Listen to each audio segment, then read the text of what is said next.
जैसे कर्ण का एग्जाम्पल दिया जाता है शास्त्रों में। जब कर्ण और अर्जुन का युद्ध हो रहा था तो क्या हुआ,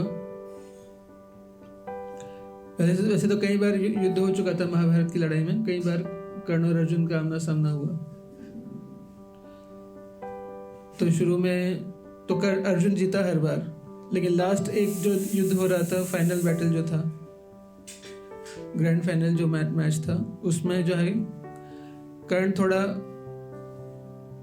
जो है क्या था, उसका एडवांटेज में था, जीत रहा था। और तभी क्या हुआ, उसका पहिया जो है वो धंस गया जमीन में, उसको पिछला श्राप था।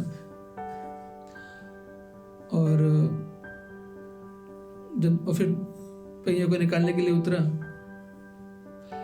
तो भगवान ने अर्जुन से कहा कि अर्जुन अभी इसको मारो, अभी ही मारने का समय है।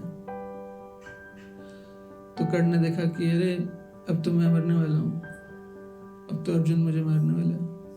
तो कर्ण ने बोला कि अर्जुन अभी मैं रथ पे नहीं हूँ, मैं रथ से नीचे हूँ अभी। और धर्म का नियम ये कहता है कि निहत्थे पे वार नहीं करना चाहिए।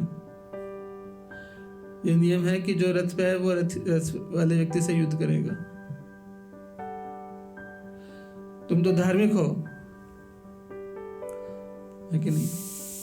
तुम तो धार्मिक हो और धर्म के नियम तुम्हें शोभा नहीं देता धर्म के विपरीत आचरण करना। तो पहले मुझे आने दो रथ के ऊपर, रथ का पहिया मेरा निकलने दो, उसके बाद अटैक करना, तब मैं एक्टिव हो जाऊंगा।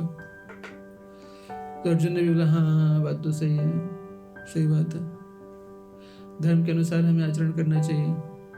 ये तो अधर्म है कि कोई निहत्था है, शस्त्र और जमीन पर है और असावधान है, उस पर मैं अटैक कर रहा हूँ। तो अर्जुन रुक गया। तो जो है वो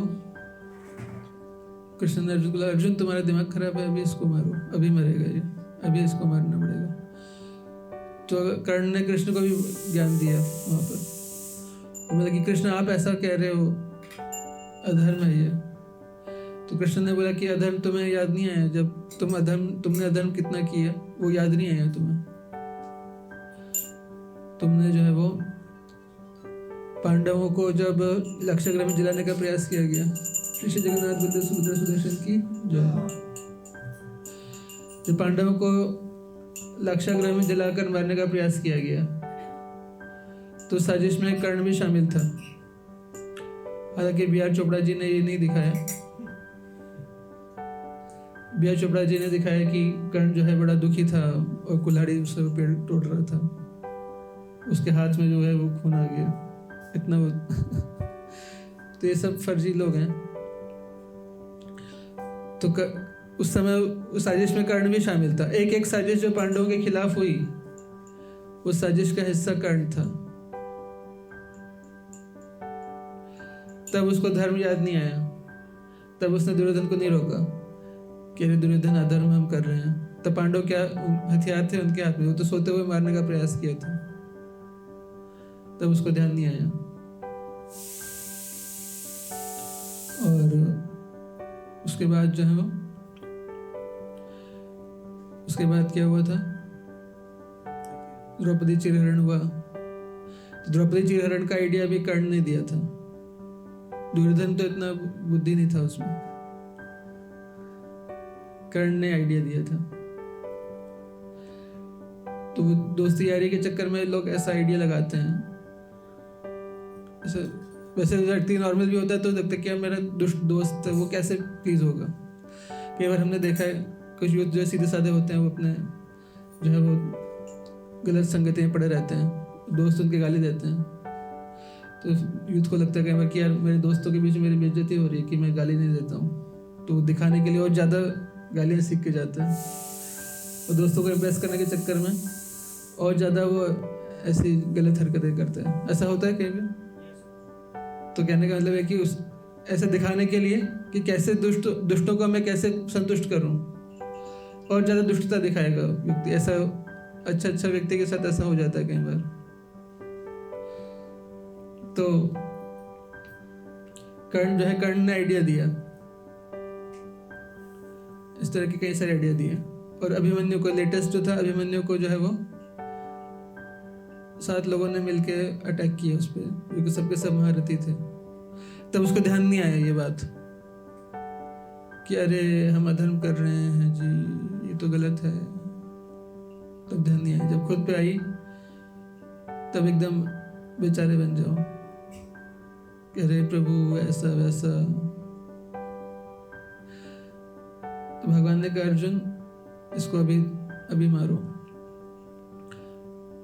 कई बार जो है वो ये आर्गुमेंट देते हैं, ठीक है, लोग बोलते कि देखो वो तो दुष्ट है, कर्ण तो दुष्ट है ना,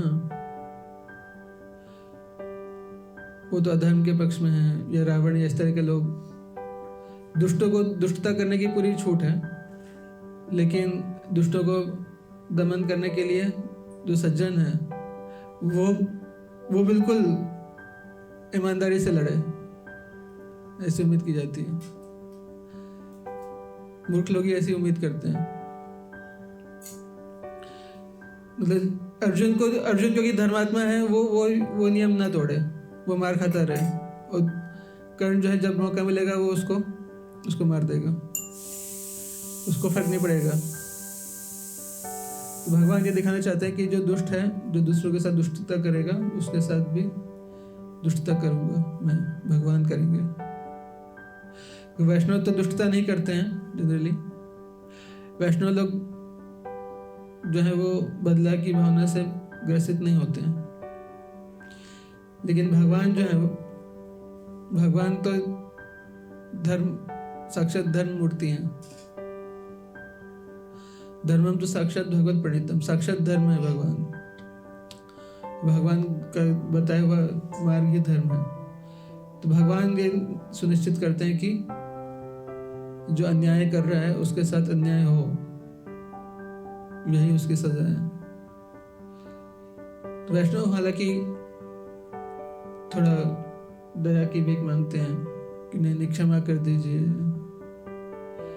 प्रभु, क्षमा कर दीजिए, कोई बात नहीं, इनको माफ कर दीजिए। लेकिन भगवान माफ नहीं करते हैं। वैष्णव अपराधी जो होते हैं उनको भगवान नहीं माफ करते हैं। भगवान जो है वो दंड दिलवाते हैं, कभी ना कभी